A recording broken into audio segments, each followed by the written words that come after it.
And welcome back to another episode of Dogs on the Couch, where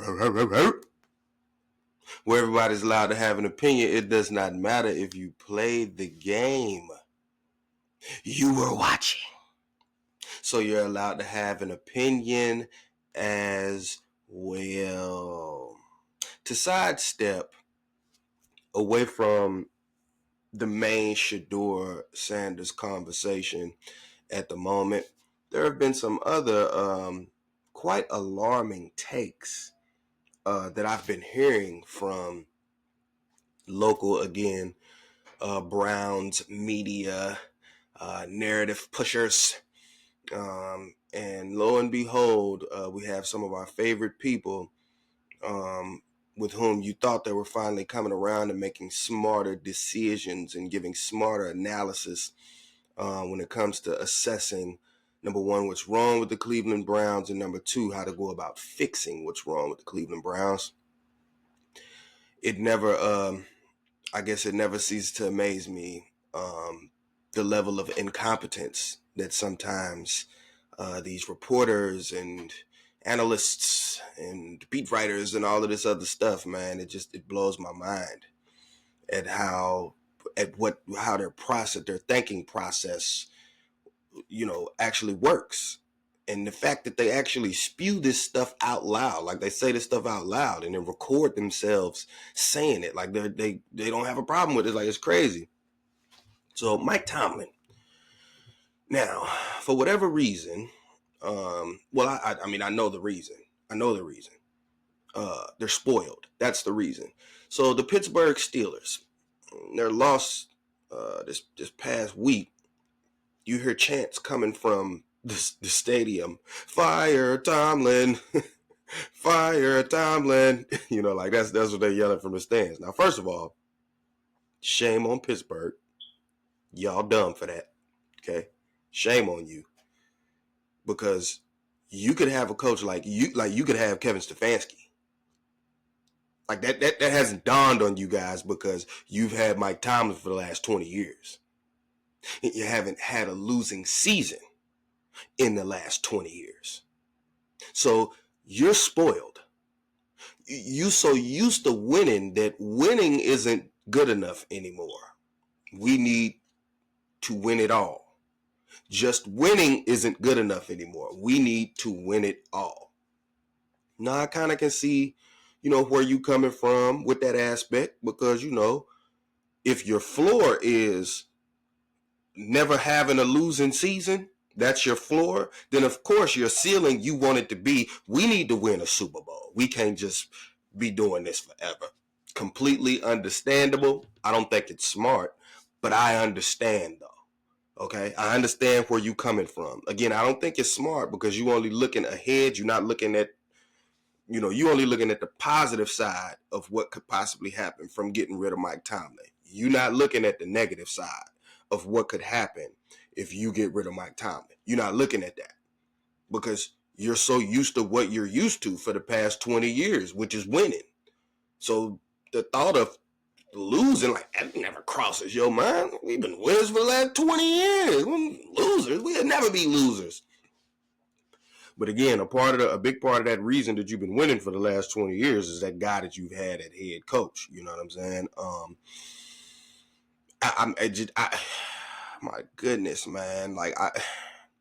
And when you hear these Cleveland Browns media people talk about the idea, because first, this is how it came. This is one of the things they was arguing on 92.3 The Fan, Ken Carmen, Anthony Lima. I think Anthony Lima is a goof. I actually think both of them is goofs, truth be told. Like, I think they're goofs. I don't really think they know a whole lot about football or anything like that. I think they're goofs, in my opinion.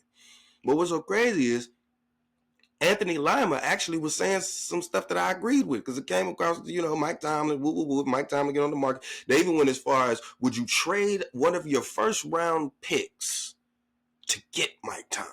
And Anthony Lima was like, heck yeah, I'd do it with you. Why not? Like the 26th pick in the first round, yes, I would trade that for Mike Tomlin. I sure would. Yes, I would. And then the other guy that can't come, he's like, it's just the dumbest thing that you've ever heard of in your life. Like, it's just so stupid. Like, why would you do that? Like, that's like Mike Tomlin. What? Mike Tomlin? And the fact that any Cleveland media, personnel, fan, anything like that could feel like Mike Tomlin is beneath you. Because that's the way that they... That's Mike Tomlin. Mike Tomlin? Like it's beneath you. Like, who's Mike Tomlin? Mr. Never went under 500. Whoop-de-doo. And you in the midst of back-to-back 3-win seasons. A team and a fan base that is in the midst of back-to-back 3-win seasons are turning their nose up at a guy who hasn't been under 500 in 20 years. You cannot make this stuff up. I'm going to say this again before I get to playing these clips so you can hear these people say it themselves. The Cleveland fan base and media who you are a part of and witnessing in the midst of back-to-back 3-win seasons. And when it's all said and done, even if it ain't back-to-back 3-win seasons, in the 6 seasons that you've had, Stefanski, 4 of them have been losing seasons, and then 2 of the 4 are possible 3-win seasons. So it wasn't like you was losing, like you had a losing record, but you was 7-10. No, you won 3 games. 3. You won 3 games out of 17. You won 3. And you turning your nose up at Mike Tomlin. Mike Tomlin. Man, let me hold on, man. We have to, because it's just mind blowing. So we have got to play some of this stuff because I've lost it with the mindset and the mind frame that Cleveland media has and what they're thinking of. Let's go through, let's kind of start from the top here, man. Let's go for it. This is courtesy of Quincy Carrier, by the way. This is something that Jimmy would do, right? It's a big splash hire. Well, this is something that old Jimmy would do, right? Like the Jimmy that we had the track record of that was just doing shit from like 2012 to 2020. That Jimmy definitely would trade a first to get Mike Tomlin. And it has all the Jimmy stuff written on it, right? He's a former minority owner of the Pittsburgh Steelers. Really quickly, it actually doesn't have all of the Jimmy stuff written on it. Because the one thing that Jimmy Haslam kind of hasn't done when it's come to picking head coaches, he's never picked a guy like Mike Tomlin. Never. Jimmy has always kind of tried to get the new hotness. And even the guys that weren't the new hotness, those were guys like Hugh Jackson. Hugh Jackson is not Mike Tomlin. You know what I'm saying? Mike Patton. That's not Mike Tomlin. A couple other guys. Chudzinski. That's not Mike Tomlin. Butch Davis. That's not Mike Tomlin. I'm sorry. None of these other guys, respectfully, I can't think of the last Browns coach that could be compared to Mike Tomlin. So to be saying that, this is typical of what Jimmy would do, splash hire. Like, no, he doesn't hire coaches like Mike Tomlin. Like, he doesn't. That's like, I'm sorry. He doesn't. He's never hired a coach that hasn't had a losing season in 20 years. He has never hired a coach like that. Let's keep going. He has a great deal of respect for Mike Tomlin. And he probably is one of those people who values that 500 streak that he has. All of this stuff screams, yeah, Jimmy Haslam could do this. And that's all the stuff that makes me even more concerned about making this move potentially. I mean, like if Jimmy Haslam from 2012 to 2018 thinks it's a good idea, when it comes to a coach, it's usually not a good idea, right? Like this man has to work. Name me the coach from 2012 to 2018 that Jimmy selected that you could compare to Mike Tomlin. I'll wait. We'll continue to be waiting because you can't name one. So instead of waiting in silence, let him continue to spew this garbage. coaching hire track record of all time. So yeah, there's that aspect of it, right? Like, if this is something that Jimmy wants to do, do you really want to do it based on this track record? But two, really think about what the Browns would be doing here on multiple levels. Trading a first round pick or any draft pick to the Pittsburgh Steelers, your in division most hated rival, for Mike Tomlin, a guy that most of the fan base wants to leave behind because they think he is stopping them from getting to where they could be.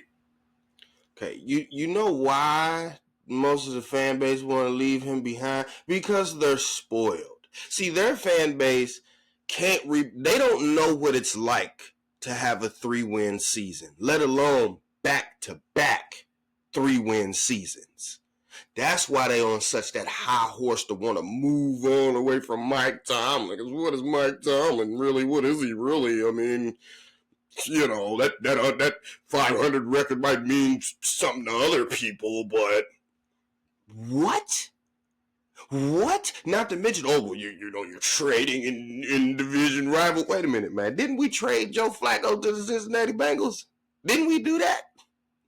Didn't we trade Joe Flacco to the Cincinnati Bengals? I thought we did that. I'm pretty sure we did. that. And it wasn't like we got Mike Tomlin back. Like we got, I don't know what we got back. I don't know. A 5th round pick maybe or something. I don't know what we got back. I don't know.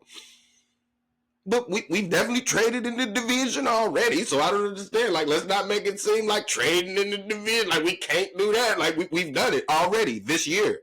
We did it. We traded in the division to help the Cincinnati Bengals, man. Like, we did it. Instead of firing Stefanski, who's like, oh, he don't look no good in your system, so we're going to trade him away because he ain't no good. Then he go over there and he start balling out. Let's this boy this crap because I'm finna rip it up. I'm finna tear this crap apart.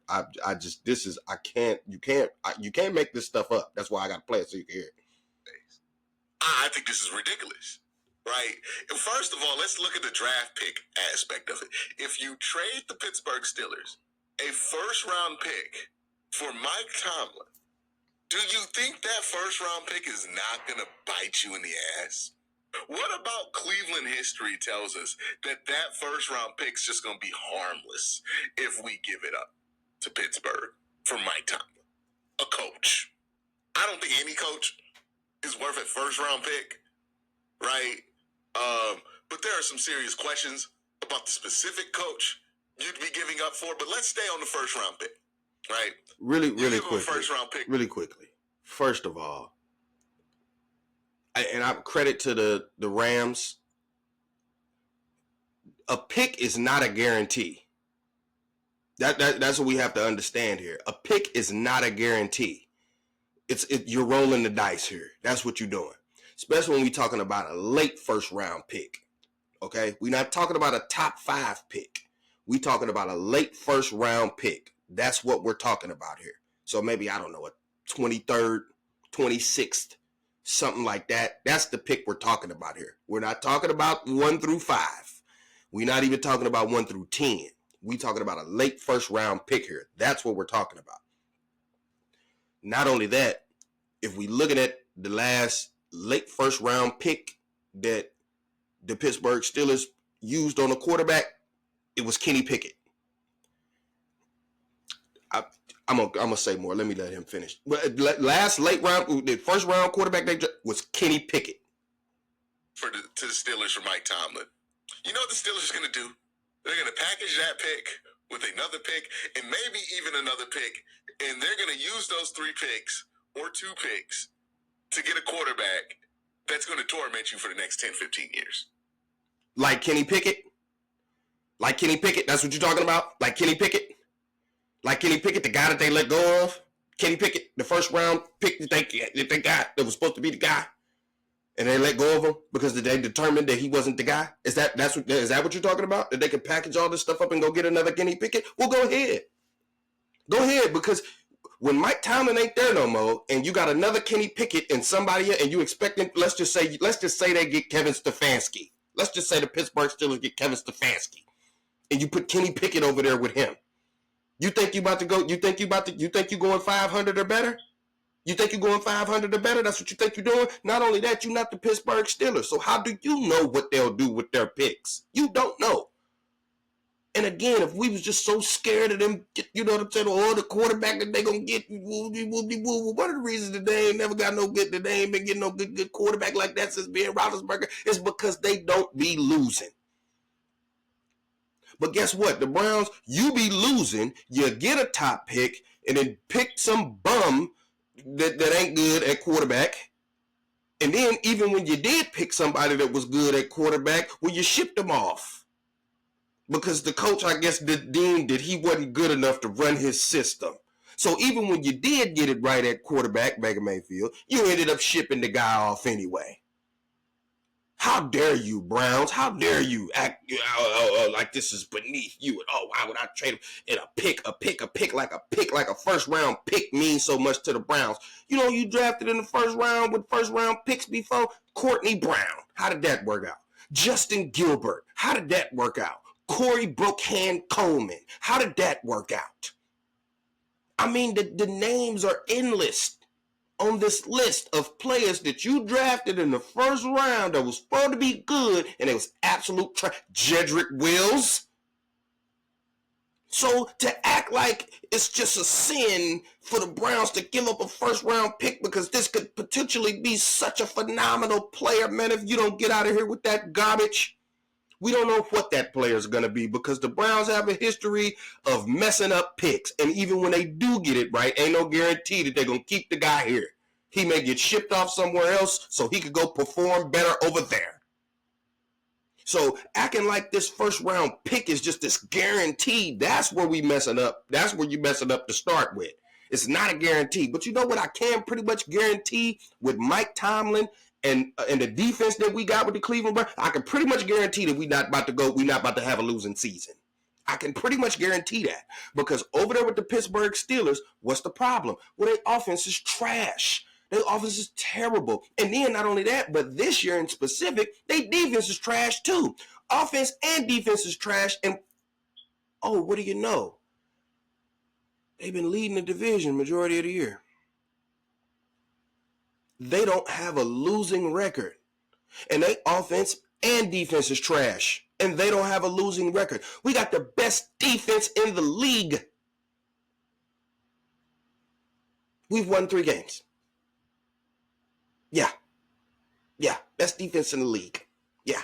Meanwhile, he over there with a trash defense and a trash offense and somehow still in contention to win a division and make playoffs. Make that I don't understand. I don't get the sense of entitlement that we have here in Cleveland. I don't get it. Let's listen to some more of this garbage. So you would have contributed to that because we love to do that in Cleveland, right? The same way we contributed to getting Big Ben in Pittsburgh by taking Jeff Garcia in free agency. We want to contribute to getting Pittsburgh their next quarterback by handing them a draft pick to get that quarterback for Mike Tomlin. That's ridiculous to me. If you really want to hire somebody with the resume of Mike Tomlin, you can just hire Mike McCarthy. And it would make more sense. And now let's get to it, right? Let's talk about Mike Tomlin, because I don't know if most of you know. I think most of you do know, but some of you might be new. I do a show called AFC. I'm sorry. Mike McCarthy? What? Mike McCarthy? So wait a minute. The same Mike McCarthy that couldn't get it done in Green Bay with a prime Aaron Rodgers. The same Mike McCarthy that couldn't get it done with the Dallas Cowboys and Dak Prescott and that high-powered offense that they had over there and a defense with Micah Parsons on it. That Mike McCarthy? That's the one you're talking about? To get instead of Mike Tomlin? The Mike McCarthy that had Dak Prescott, CeeDee Lamb, and if it wasn't CeeDee Lamb, he had Dez Bryant, he had sweet wide receivers. You had Dak Prescott, one of the best quarterbacks in the league, especially when you had him, one of the best quarterbacks in the league. Honestly, statistically, Dak one of the best quarterbacks in the league right now. You had Zeke Elliott, one of the best running backs in the league. Micah Parsons, one of the best defensive players in the league, and you ain't do nothing.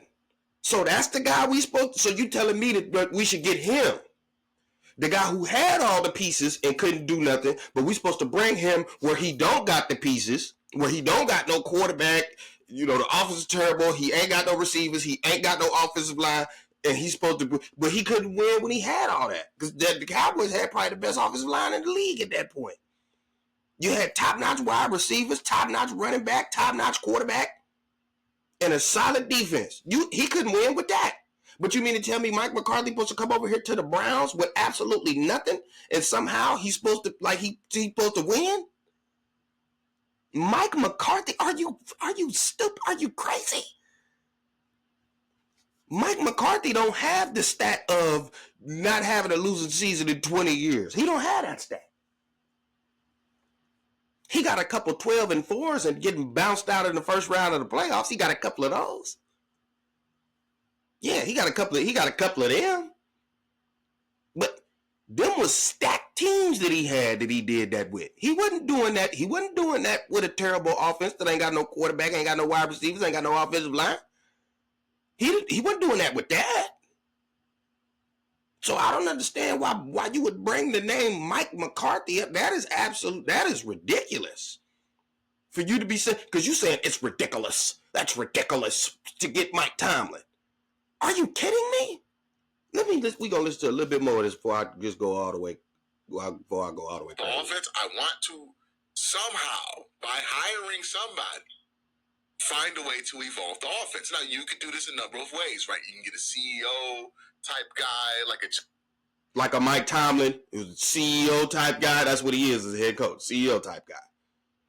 That's what he is. On Harbaugh, who's really good at evaluating offensive coordinators, and have him bring in somebody to fix them. And then John Harbaugh. First of all, I don't think Baltimore getting rid of John Harbaugh anytime soon. I'm just being honest about that. I don't think that they're getting rid of John Harbaugh. And then not only that, but if they did, why is it okay to get John Harbaugh but not Mike Tomlin? Again, John Harbaugh is over there with a 2-time MVP at quarterback in Lamar Jackson. Derrick Henry had one of the best years for a running back ever last year. Did they win the Super Bowl? Did they win? No. No, they didn't. They underachieved. That's what John Harbaugh did. He underachieved. Not only that, while he's saying, oh, well, he has a great, thing for evaluating and picking great offensive coordinators. Well, no. What was the reason that we've been saying that the Baltimore Ravens been getting bounced out the playoffs the past couple years? They offense, when it gets to those big games, the offense, for some reason, can't get it done. And then not only that, but people like me who be looking at it, I be saying, well, the offense that y'all have ran all year has been predicated on run first. You a running team. That's what you are. You are a running team. But then for some reason, when you get in these high-stakes playoff games, you want to throw the ball all over the yard with Lamar Jackson. I'm sorry, but you're not a good offensive coordinator if you're doing that. If you're steering away from what got you to where you are, what made you such a dominant team, which was running the ball, being a run-first team, that's what you are. We finna run the ball, and we're going to run around a lot with Lamar Jackson. But when you start trying to make Lamar Jackson outduel Patrick Mahomes by throwing the ball, I'm not surprised when you lose. You should lose because that's dumb. Why are you trying to outthrow Patrick Mahomes? Run the ball. That's what you should be doing. Dummy, run the ball. That's what you should do. That's what got you where you at. Run the ball, silly. So I'm just saying, we talking about him getting these offensive coordinators, when to me, the offensive coordinators that he done switched, they done all did the same thing. And not only that, ain't none of them elevated you to get to that point that you've been looking for, which is to win the Super Bowl or even be in the Super Bowl. Just to even make it and just be in the game. You could lose the Super Bowl, but at least you made it. You can't even get there with a 2-time MVP at quarterback. So you want to bring John Harbaugh from a 2-time MVP at quarterback to 2 rookies, and you think what you think about to do with that? What you think about to do with that? I don't understand. I don't get it. Like, I'm not understanding where you coming from. So it's cool to get John Harbaugh, but it's not cool to get Mike Tomlin. don't understand. I don't get it. Let's listen to some more of this garbage. Offense, you can even get a defensive-minded guy as long as they have like the resume of a Mike Vrabel when it comes to finding offensive guys, right? Like I'm not dead set into doing. If I ain't mistaken, man, Vrabel and then this whole finding offensive guy, man, Vrabel just went and got Josh McDaniels. They got a long-standing relationship with each other. It wasn't hard. It wasn't hard. Josh McDaniels has always been an outstanding coordinator. He just sucks as a head coach. So saying that you went and found this, you didn't find Mike. You didn't find McDaniels. You didn't find Buddy. He's been who he's been for a very long time and been good at what he does for a very long time. So it wasn't hard. It wasn't like you just, you found this diamond in the rough. Like, no, you didn't. You picked somebody who's obvious. I don't understand. And you got a long-standing relationship with Josh McDaniels. Like, I don't understand. We all know that he's a heck of an offensive coordinator. He just sucked as a head coach. We know that. Because we tried to get him as a head coach, but we didn't want to give him what he was asking for. That's why he went elsewhere.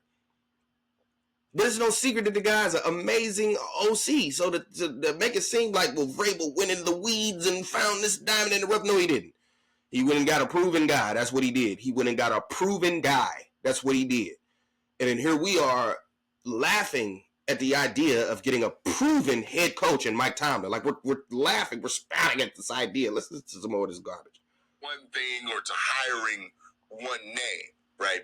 But whatever you do at the end of the day, whether it be hiring your defensive mind, hiring an offensive mind, they have to have a credible plan to fix the offense, because that's why Kevin's getting fired. The defense is the best defense in the NFL, according to DVOA right now. You're not firing Kevin. Mind you, this is the same guy that when I was telling him he needed to stop being critical of the defense, because earlier in the year when people just didn't want to admit that the offense sucks and Kevin sucks as a coach and all that, and they wanted to say, well, the defense needs to do more. We understand that they need to create turnovers. Then the defense start creating turnovers. Well, they need to score points. And then I'm on this channel being like, bro, the defense, it's not their job to score points. This same clown was criticizing the defense and then trying to back it up, trying to support it. If you got the number one defense, first of all, not even just number one. If you got a top 5 defense in the NFL, you don't need to be criticizing them about anything. Keep your mouth shut about the defense.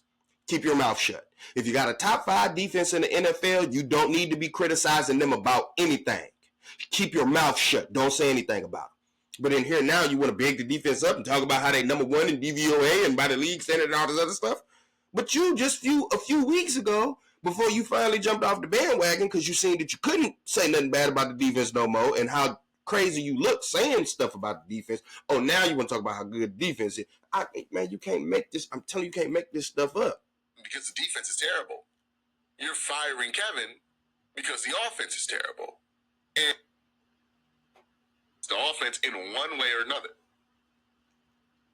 That's why you're firing Kevin. It's important to keep that in mind. You're not firing Kevin because the locker room has left him. The locker room has not left him. You're not. How do you know that? Well, the only reason that you're firing Kevin is because the offense stinks. No, it's not. I could give you a bunch of reasons why you would be firing Kevin. Not just because the offense stinks. It's a bunch of reasons. And then one of them is what you just tried to dismiss. Well, the locker room hasn't given up on Kevin. Yes, they have. First of all, the defense, nobody on the defense rocked with Kevin. If they did, Myles Garrett wouldn't have came out and said, I would like to see them run the ball a little bit more with Quinshon Judkins. Like, I'm not understanding. The fact that y'all think that you really think, because, mind you, these same group of people were saying that the Dolphins team had quit on Mike McDaniels. And like when the Browns beat the Dolphins, it was, look at the Dolphins. Y'all suck. Y'all worse than us. Y'all they gave up on y'all, coach. Dolphins been winning games since then. You know who been losing? The Browns. So if you want to say that the team ain't gave up on the coach yet, I would say it's the Dolphins with Mike McDaniel, not the Browns with Kevin Stefanski. Kevin Stefanski doing retarded stuff like benching Wyatt Teller for inexplicable reasons, saying that, oh, he's hurt, but then when you ask Wyatt Teller like, I'm not hurt. And then I don't know, Wyatt Teller was the one who lifted Shedeur up in the air after he threw that touchdown pass in that game, the 66-yard screen pass or whatever. Then after that, all of a sudden, he benched for some reason. He shuffling in and out. Your best offensive lineman. Because Wyatt Teller was like, I don't know, maybe I got benched due to play. But then in the next game, he was the best graded offensive player, period. Not just the best graded offensive lineman, but PFF had him graded as the best offensive player. And then after that game, when he was graded the best offensive player, you automatically just rule him out for the following game. Or he's not going to play. And he's not hurt. He already said he's not hurt. So what are we doing? What is going on here? What's the truth? Like, what's really happening here? What's really going on? And we talking about, Kevin hasn't lost the locker room. Man, I can look at them weak pregame, them weak postgame speeches that he be giving, and I can tell he ain't got that locker room, bro. He don't have a locker room. Jerry Jeudy pouting every time you turn around. I don't understand. What make you think that the locker room is just so behind Kevin? Like, they just love Kevin so much. Are there some players that's probably still cool with him? Yes. Are there people who probably like him as a person? Yes. But when we talk about a head football coach, I don't think everybody in there is willing to run through a wall for Kevin Stefanski. I don't see it. I don't think I see that. Like, I'm sorry, I don't see that, especially when you kept trotting Dylan Gabriel out there trying to convince the team that he gave you a better chance to win than Shedeur Sanders. But the team is so behind kept, man, you sound crazy. Stop spewing that Mary Kay Cabot and Aditi Kikabwala propaganda mess. I don't think the team is behind Kevin. I'm sorry. Because if I'm on a team and we done had losing seasons 4 out of the 6 years that you've been here, and then you won't say Shedeur Sanders' name, you keep trotting Gabriel out there telling us that he's good and he's not. You wouldn't tell DTR that he was starting until Saturday before the game. Like, you're playing games with Wyatt Teller. You're saying that he hurt and then he not, and then you're benching him, but you won't fire Bubba Ventrone. But you want to hold Wyatt Teller accountable. I don't get it. What you mean to tell me I'm behind? The locker room is behind Kevin? Man, shut up. Let's hear some more. Firing Kevin because he doesn't yell enough. That's bullshit, right? You're firing Kevin because... It ain't that he don't yell enough. It's when you yell, it's cringe because that's not you. You're not a yeller. So when you give it these post-game speeches, how about that road win? You sound weird. You don't sound like, you know what I'm saying? You sound like you forcing it. When Mike Campbell is rah-rahing, it don't sound like he's forcing it. Even when he was talking about biting kneecaps, as funny as everybody thought it was sincere. It was genuine. It wasn't cringe. Like, oh my God, what is this guy talking about? It's like, nah, he said it with conviction. And everybody in that Detroit Lions locker room got behind him. And they're like, yeah, coach, we about to bite these kneecaps. It sounded genuine. With Kevin, it don't sound genuine. It sounds forced. It sounds like AI. It sounds like somebody typed in his computer, yell loudly, and then hit send. And then now it out pops Kevin yelling. Offenses has not been good. That's the football reason for firing Kevin. I know people will have their million different reasons. It'd be like, well, Kevin doesn't hold people accountable, but never describe what it means to actually hold somebody accountable. But nonetheless, right? We do describe what it means to hold somebody accountable. How about firing Bubba Ventrone? How about that? Your special teams has been trash for at the minimum 2 years. I mean, absolutely abysmal. I mean, at one point, you was trotting Deontay Foreman out there to field kicks and punts. That alone is a fireable offense. How about when Jedrick Wills was being a turnstile out there, instead of keep sending him out there, how about benching him? It took you forever to bench him. It took you forever. How about when quarterbacks was going out there stinking it up and all this other stuff, stop telling us, oh, you give it the best chance to win. How about when you got a rookie quarterback, you got 2 rookie quarterbacks, you want to say one of them's name, but you can't say the other kid's name. All this weird stuff that you do, not to mention your team always leading the league, top 5 in penalties. Your team is always top 5 in turnovers. This when he's saying, well, that's the only football reason to fire Kevin is because the offense stinks. No, it's not. No, it's not. You always top 5 in pre-snap penalties. You always top 5 in penalties. You always top 5 in turnovers. And I mean, you get all the penalties: holding, illegal shift, illegal formation, illegal man downfield. Like, I mean, you get every penalty you could think of. And I'm sorry, penalties, the majority of is coaching, man. Like, I'm sorry, it's coaching. It's discipline. That's what it is. Which means, I'm sorry, if you jump off sides 2-3 times in a game, bro, first of all, I'm finna take you. I don't care how bad the backup is. If he can stay on sides, then that's what I'm finna put him out there. I don't care. It is what it is. Jerry Jeudy, you keep dropping the ball and pouting. I don't care if you're supposed to be the number one. Come sit next to me. Cedric Tillman, go out there and give it a shot. You can't drop more balls than Jerry Jeudy because he leads the league in drops.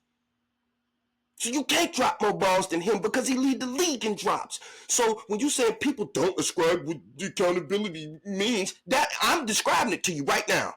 It means Jerry Jeudy, you pouting in these reporters in the interviews that the reporters giving you, you pouting. Then when after you pout, you go out in the game and you start dropping balls and fumbling the ball on big plays that your rookie quarterback is making. I'm finna put you on the bench. You see what the Giants did to Abdul Carter? I ain't gonna say what he was doing, but I think he wasn't paying attention to one of their meetings. They sat dude down. He couldn't play for the first quarter of one of the games or something like that. And then again, like you would do this with Wyatt Teller, but you ain't doing it with Jerry Jeudy though. That don't make no sense. Hold everybody accountable, because we can't figure out what you doing with Wyatt Teller and why you holding him accountable. We can't figure that out. But the guys that we saying that you should be doing that to, well, you're not doing it to. That's what accountability is, buddy. Like I could go, man. I got a list, and I'm gonna do a video. I'm gonna do a video where I just go through a compilation of all of the things that I've pointed out throughout my videos, the why Kevin sucks statistically, football wise, and I'm just gonna make one video of all the reasons why Kevin should be fired and he's not a good coach. Let's listen to the last piece of this propaganda BS. Kevin's being fired because the offense stinks. That's why, right? If he gets fired. Oh wait, no, that's it. That's the end of it. Okay, yeah. So respectfully, just to be saying, well, just because the offense, that's why, and then use, basically, well, the only thing we need to do is just fix the offense. Well, no, it's not the only thing you need to do. You need to instill some discipline, and you need to reprogram all of your players to a new type of culture. You need to come in and be like, hey, look, check this out. All this losing, and then after we lose, the only thing we do is just say we got to get better, we got to do better, we got to be better, we got to do better, we got to be better, we got to do better. I made a song out of it. We got to get better, we got to do better, we got to get better, we got to do better. Like, instead of doing that, we finna start holding people accountable. So if we say we got to get better, we got to do better, and then the next week you come out here and you don't do better, you don't get better, you're going to be sitting on the bench next to me. And I'm going to keep shuffling players in until I find somebody who's going to get better, who's going to do better, who's going to be better. I don't care who you are. That's the type of mentality that we need off up in here. And respectfully, who better to bring a mentality like that than a Mike Tomlin? I don't understand. Like, Mike Tomlin is a guy who kind of holds players accountable. Like when George Pickens was cutting up over there, like he ain't just let that slide. Like he held him accountable. He wasn't just letting it slide. And then if it gets to be too much, like where you just doing too much, they'll get you up out of there. And still win. Like that's the thing about it. Pittsburgh, they'll get you up out of there and still win. With whoever else that they got left. Because they over there winning with whoever else they got. They winning with a 40-year-old Aaron Rodgers. The fact that Cleveland is acting so above a Mike Tomlin is beyond ridiculous to me. That's how I know that they love being losers. They're the lovable losers. You love losing. Because this attitude of, oh, well, Mike Tomlin, who really cares about that never going under 500? Listen here. Kevin has a losing record. In 6 years, not 20, in 6 years, he has a losing record and working on back-to-back 3-win seasons. And y'all treat that man as if he is the best thing that the Browns have ever had. That's what y'all always say. Best coach since 99. Well, if you bring Mike Tomlin in here, before he even coaches the first game, he's going to be the best coach that we've had since 99. Before he even coaches the first game, he's going to be the best coach that we've had since 99. Not only that, one of the reasons that I like it, I believe he's going to bring a culture. First of all, I believe there's a standard that comes with him. Like, he's going to hold you accountable. The standard is the standard. And for Pittsburgh, they want to know, well, we don't want to just, not have a losing season and then go to the playoffs and lose in the first round. Well, check this out. If you're a Browns fan, that should sound like gold to you. Never having a losing season in 20 years? That should sound like gold to you. The fact that you think that's beneath you is mind-blowing, and I think it's a major reason why you struggle to be a successful organization, team, and fan base. At this point, I'm convinced that you want to be losers. Because you're looking at Mike Tomlin and turning your nose up. I wouldn't want him. Give us the first-round draft pick instead. Why? So you could draft Justin Gilbert? So you could draft Dylan Gabriel? I'm sorry, but I'd take a Mike Tomlin over Dylan Gabriel. Not to mention, this is what's so befuddling to me. You turning your nose up at Mike Tomlin, but you let Kevin Stefanski go get Kenny Pickett. Pittsburgh said Kenny Pickett wasn't good. And mind you, with Kenny Pickett under Mike Tomlin, as trash as Kenny Pickett is, I'm sorry, Kenny Pickett trash. His record was 15-10 with Mike Tomlin. And I'm just sorry, the reason his record was 15-10 is because you're over there with Mike Tomlin.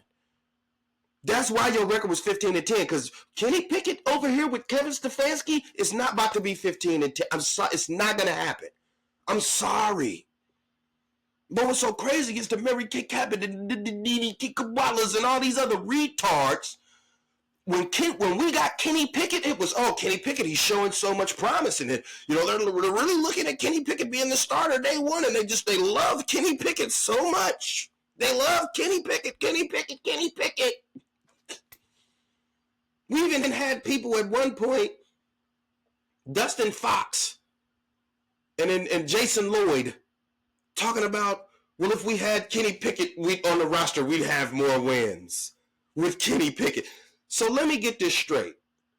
It's okay to get Kenny Pickett, who was with the Pittsburgh Steelers. It's okay to get Kenny Pickett and think he's going to be the solution, but not Mike Tomlin. You can't make this stuff up. What other Mike McCarthy? Because this is the thing. Every time you talk about firing Kevin, the dummies, they be like, well, who are you going to go get? Who are you going to go get? Well, first of all, what's the name when it got Ben Johnson? The Bears, they went and got Ben Johnson. How did that work out for them? It looks like it's working out pretty good, if you ask me. I don't know. Carolina Panthers got a new coach. They were supposed to be trash this year. It looks like they winning more games than the Cleveland Browns is. What's the name? The Tennessee Titans over there, they was like, hey, look, we're not about to accept this trash. We got a new quarterback. We're not going to blame it on the rookie quarterback. Hey, head coach, you got to get up out of here, bruh. Brian Daboll with a better record and a better offense over there with the Giants. And he actually identified Jackson Dart and they picked him.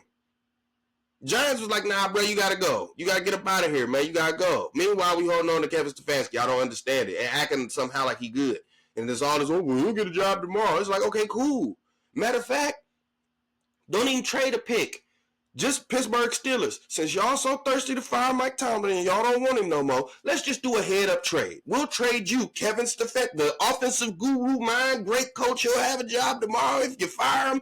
We'll trade you Kevin Stefanski for Mike Tomlin. Head up. How about that? How about that one? How about that? Let's do that. Let's just make the trade head up. You take our coach, we'll take yours. And then let's see what Stefanski do over there with a 40-year-old quarterback. We saw what he was doing with Joe Flacco. He's gonna your wide receivers are gonna disappear because he's gonna be running tight end. He's gonna be running quarterback sneaks with the tight end under center, so he can fumble the ball. You can't make this. You can't make this. I could continue to go on, but I'm gonna leave it. I'm gonna just leave it here. If you think that hiring Mike Tomlin is ridiculous, you need to stop watching and commentating on the game of football because you clearly don't know what you're talking about. You are outside of your mind. If you feel like the Cleveland Browns would be better with Mike McCarthy than they would be with Mike Tomlin, or that they're better with Kevin Stefanski than they would be with Mike Tomlin, if you believe that, I got some dirt to sell you. Dogs on the couch, signing off.